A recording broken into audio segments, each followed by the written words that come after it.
First of all, I have to say thank you so much to Herman and the leadership of the Groningen Declaration Network for inviting me to come here today and share this project with you. The GDN has been incredibly generous with their time and intellectual resources, and I'd love to acknowledge Mike Riley and his team at ACRO, who have been major collaborators.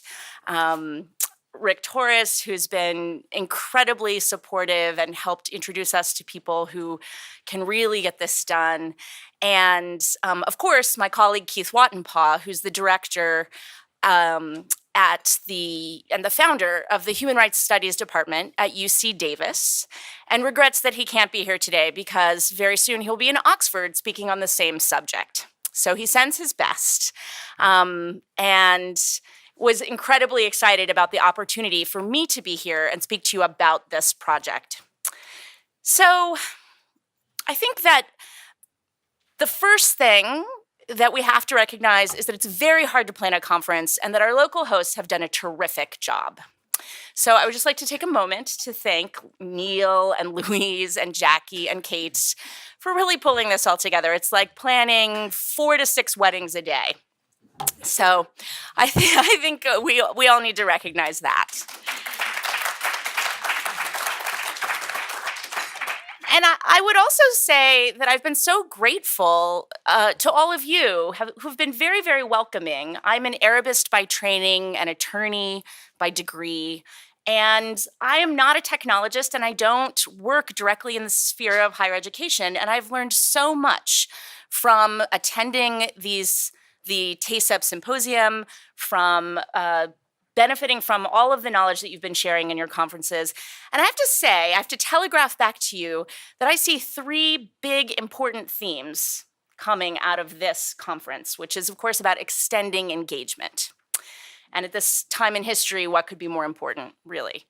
I think the first one is trust. I've never seen a group of people talk so much about trust as credential evaluators and people who manage student data. And I think that's really important because trust fundamentally comes back to relationships between human beings. I think there's a clear value given at this conference and in these conversations around opportunity and recognizing that extending the opportunity to study is extending a future not only for the countries in which students are studying, but for the students themselves, and that's the driver of both social and economic progress, and that's terrific.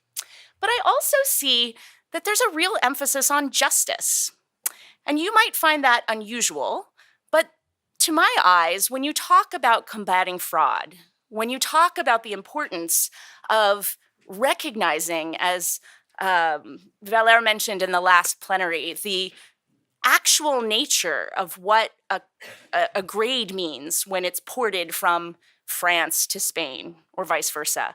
You're really talking about giving people what they deserve because they've worked hard.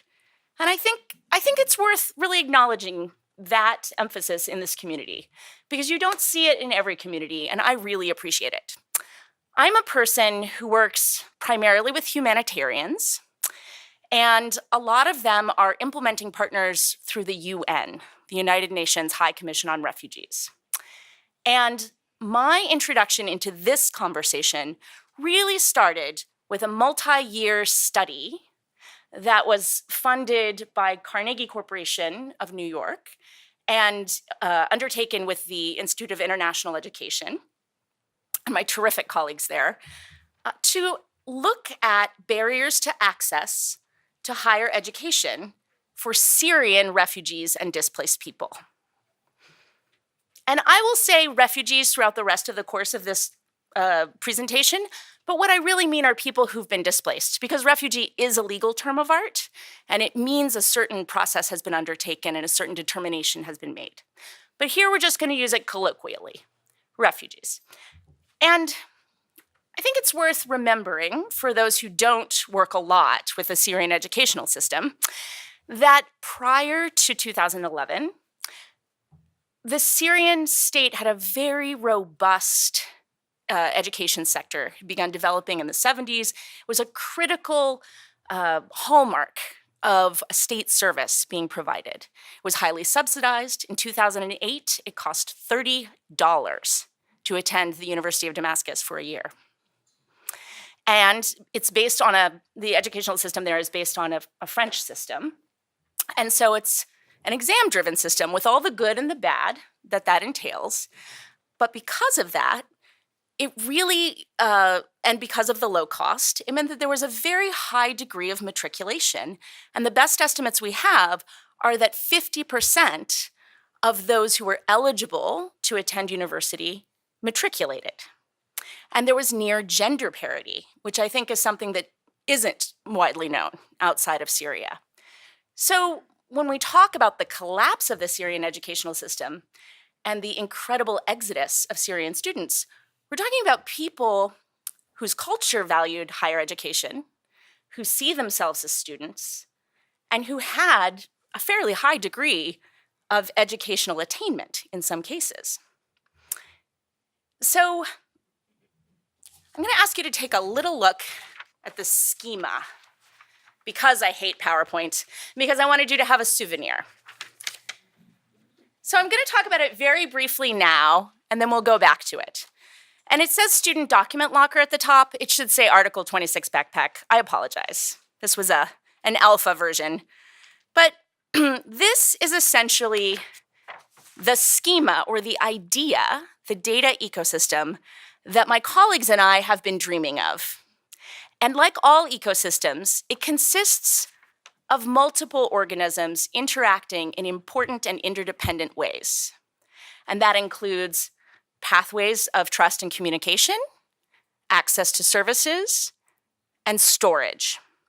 So take a look at it now, and then you can put it down, and I'll tell you how we came to create this idea, which, incidentally, we hope to pilot in the fall. We're in the final stages of funding negotiation to do a small pilot in both Beirut and Amman, hopefully in November.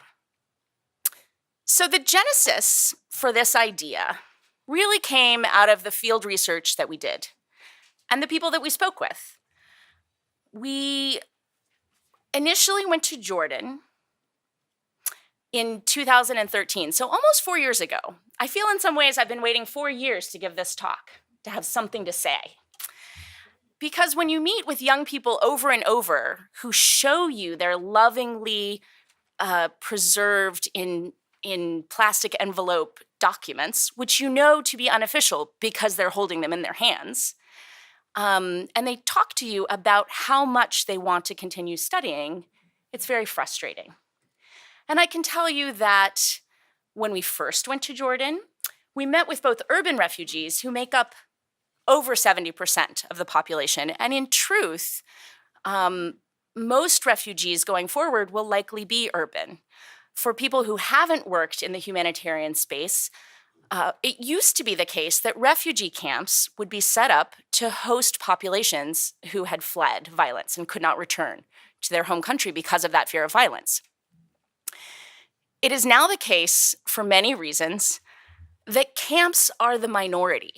Now, camps are great because they're centralized. You can deliver services to people. You can monitor and evaluate the delivery of that service. But the truth is, most people no longer live in camp settings when they're displaced. So that's also going to be a reality that we're thinking about as we think about potential data solutions and mobility solutions for these kids. So we met with colleagues in Jordan who said, you really shouldn't even go to the camp, to Zaatari camp. And you may have heard about it in the news. Zaatari is now the 5th largest city in Jordan. It is an extremely important urban development that was created and set up largely by a small team of people within the UN. And And I think at the time, this was quite early in 2013, there was a belief that there were no students there. And in fact, our colleagues who worked in this space said, don't even get in the car. There's only old people and babies. And I think it's worth pausing to note that that is part of the problem, right? The inability to understand that within a population of 18 to 59, which is how the UN thinks about displaced people, a big slice of them, right, between 18 and 26, might think of themselves as students and might in fact be students and want to be students. And that's important because the average conflict lasts 17 to 20 years. That is the most current statistic. That is the lifetime of an infant who is born outside of our country now. So we knew, my colleague and I, had actually lived in Syria. We met in Syria and had been students there. And we knew the system, and we just knew that that wasn't the case. We knew that it's not true that poor people don't go to university in Syria.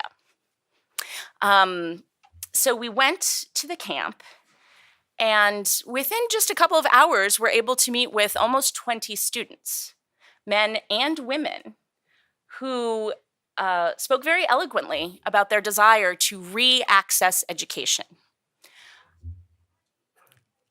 And the point of the study was much larger than just documentation, but it became very clear that documentation was necessary but not sufficient to continue education. Without some way to visualize a person's educational history, whether it is, as in the NOCUT example, like the EQPR or the QPR, where you have an extremely detailed but informal recommendation, nothing even close to that exists currently.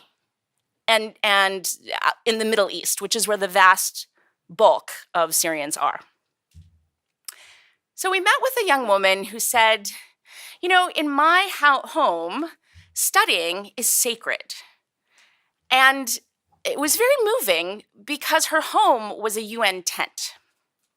And I think that as we consider the social and political implications of mass transfer of people and populations who will be living in diaspora for long periods of time, I think it's worth pausing to think about the human capital that's lost when we don't make a way to see that educational attainment.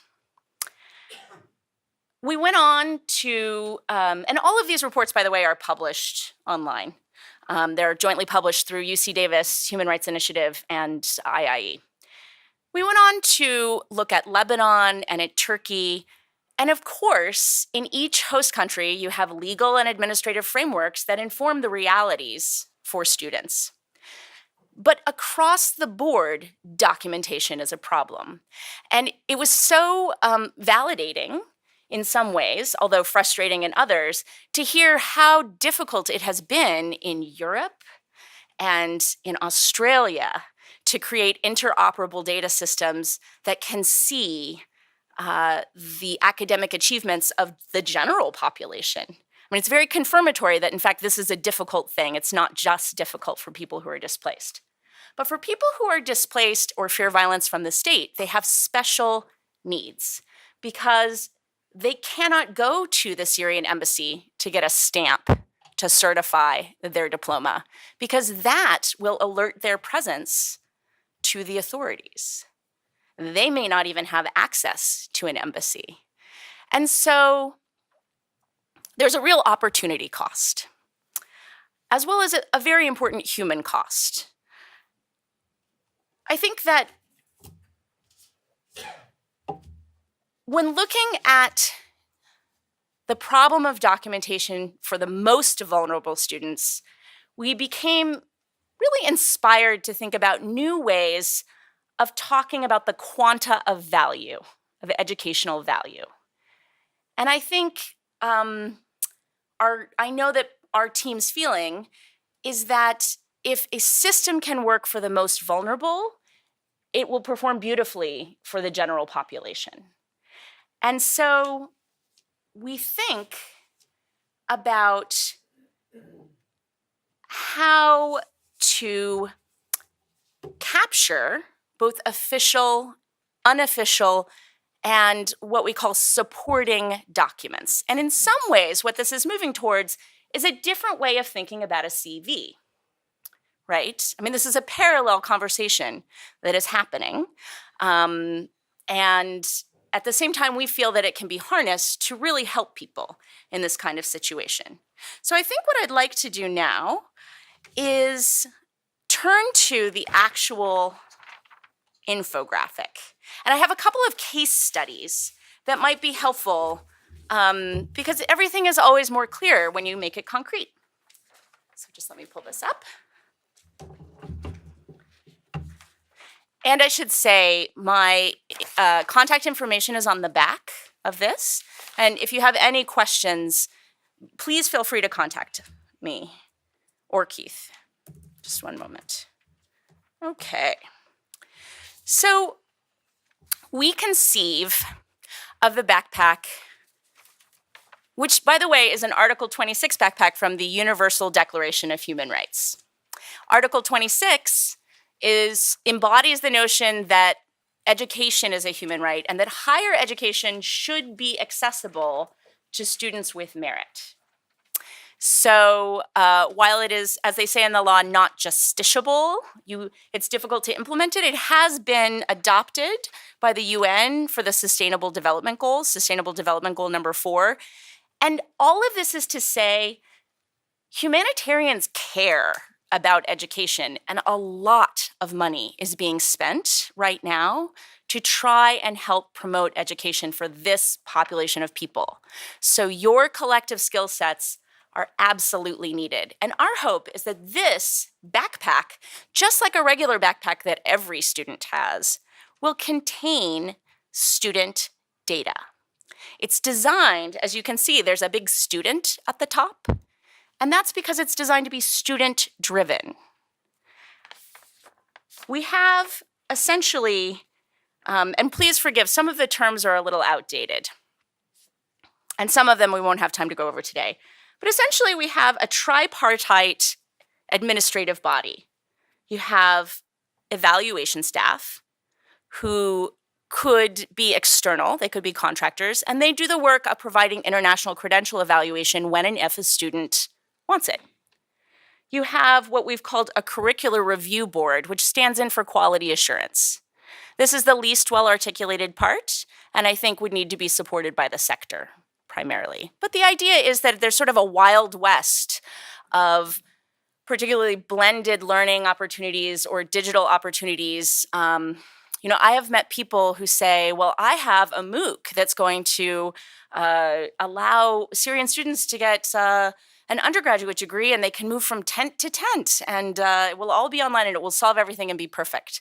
I think we are concerned that may not have purchase and power for the kinds of people sitting in this audience, and is also not protective of students. And then at the very bottom is perhaps in some ways the most important part of this administrative schema, which is the implementation team. And that's essentially the people who make sure things get done, contracts get signed, and standards are maintained. And they are responsible also for supporting what we're calling outreach and advisory services. These are the human beings who currently interact with refugees. Educational NGOs serve as implementing partners for UNHCR and other bodies, and UNICEF, UNESCO, and they will require a great deal of training and support to help explain what this backpack can do or not do for them. And that's extremely important to us because I think, as Rolf said in his presentation yesterday, it's very critical that students who are desperate for hope and for future understand the limits of what is being provided. It's also true that the vast majority, unsurprisingly, of students that I met with in the course of these 3 years of doing this work said that they really wanted to talk to a human being. And that is consonant with the experience of my colleagues who've tried to roll out vast information schemes. For example, the UK government worked with the Jordanian government to implement work permits, a work permit scheme for Syrians in Jordan. And all of these people were contacted by mobile phone, and unsurprisingly, none of them were interested. And it actually took a physical human being to convene town halls to garner any real interest in participating in this scheme, which had looked so good, I'm sure, sitting in London or wherever it was created. So the student then makes a choice, and the choices are going to be dependent, as all are in life, on your resources and your goals. So if a student is poorly resourced, either in physical terms or in terms of the documents and attainments that he or she has, then the backpack will function in a different way. And I should pause here and say that the idea of the backpack is just like a physical backpack. It can hold things that you got last week or last month or 10 years ago, and it can also hold things that you are getting now. So educational attainments, badging, certificates, it's designed to help hold those attainments in a way that is considered trusted. So in this case, we have a character case. We have a couple of them, and I'll try to work through them quickly because we're running out of time. The first one, and these are all drawn from real people and real situations, but they're composites. So Farid, who is male and 26 and lives in Istanbul, former English literature major. His situation is he resides in this poor suburb in Istanbul. He finished 2 years of an English course, like English literature course at Damascus University, and works now as a fixer and an interpreter for journalists and NGO workers. He speaks only informal English and a little bit of French, but he's studying Turkish at a cultural center that provides free language instruction. And through that, in our character case, he comes across this product because we have a pre-existing network of educational centers and NGOs that are working in this space. So his goals are not very clear, unfortunately. He doesn't really know what he wants to do, but he would like to preserve his chances at a future education. And he's thinking about taking the TOMER, which is the Turkish language entrance exam. He's not sure because it's really hard. On the other hand, Turkey is now letting Syrian refugees matriculate if they can pass. He's also thinking about smuggling himself to Greece. So his problems are not small. On the other hand, he has some documents. They include recommendations from 3 clients, 2 journalists and 1 NGO, a short CV in English, and a photograph of his second-year transcript sent via WhatsApp by his cousin in Damascus. So our goal with the backpack is that it be able to help even people with the least well-articulated kinds of documents that this individual has. So the idea is he will fall into tier 1, which is essentially pulling his information into a standardized form and filing and collating by type the kinds of information that he has, preserving it for the future. Now, all of this is contingent on his granting permission to store this thing. And at each stage, each service within the backpack is predicated on a permission. So there's an informed consent special protection protocol that is built into this, and I think in some ways might be one of the most important and most complicated pieces. So he's able to upload this, it goes into a standard form, and then you think, well, what can this guy use this for? Well, I think very similar to all of the things that are being rolled out in Europe that we heard about in the prior plenary, employers could look at them potentially, educational NGOs. He's better suited to be a client because he's better organized, and through the conversation, the structured conversation that he would have with someone who would help him upload these documents, he would have a better sense of what he might actually be able to do. All right, I'm going to go quickly through our second case because I want to leave some time for questions. But I'm also happy to talk at any point. I'm here until Saturday. I'm going to see the koalas tomorrow morning, so if you want to come ask me a lot of hard questions on the bus, you can. All right, so case 2 is someone named Rami. He was a former Arabic language and literature major at Tishreen University in Latakia. So these are all public universities. There are some private universities in Syria. They don't have a long history and they have different issues. He's currently in Beirut, Lebanon. His situation is that he is Alawi, so he is extremely vulnerable because he's left to avoid military service, but he also is the ethnic identity of the president and the ruling party. So these are some of the most vulnerable people. He's also a sexual minority, and that makes him more vulnerable even within the refugee community.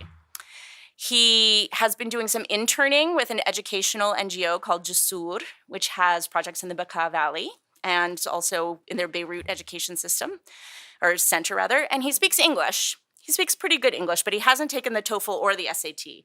He has proof that he's finished 3 semesters of an Arabic language and literature major with very high marks from Tishreen University. So his ultimate goals are to enroll in a BA program in Arabic and language and literature at AUB, and he would eventually like to teach Arabic, but would really consider being any kind of teacher. And that's important because there's a large conversation going on within all the host countries about who will instruct K through 12 children in the Syrian population. So I think one of the big drivers of this conversation is how to get access to teacher training for members of the displaced population. So his documents are this positive recommendation from his field manager at Jasur. He has physical transcripts from his year 1 program, which is a unified program, so you could reconstruct it. And he has a copy of his high school diploma and a short essay that he's written in English about his goals for a contest. And so this kind of person doesn't really have enough possibly to qualify for a QPR, for example. But we would still like to help him try to get some of the fungibility of his past educational attainments. So he would access an evaluation recommendation from a credential evaluator within the backpack, understanding that those credential evaluators would be trained and supported to provide this kind of extremely, to provide evaluations of extremely thin documentation, and that they would not claim that it's more than what it is, right? That never works. But then he would have a chance to showcase his personal work product. And eventually, this demonstration of studentness could help him move from working within a student-based NGO to accessing the kind of humanitarian assistance that is targeted at Syrian students who are trying to access higher education. So that's sort of case number 2, potentially. We have a whole bunch more. But I should probably stop here and just say that that I think this is very exciting stuff. I think that what you're doing is thrilling. I think that I salute you all for your incredibly hard work. And I think for a person like me who comes to this conversation looking at the student end users, it's terrific to hear all about the back end work that goes into creating these projects.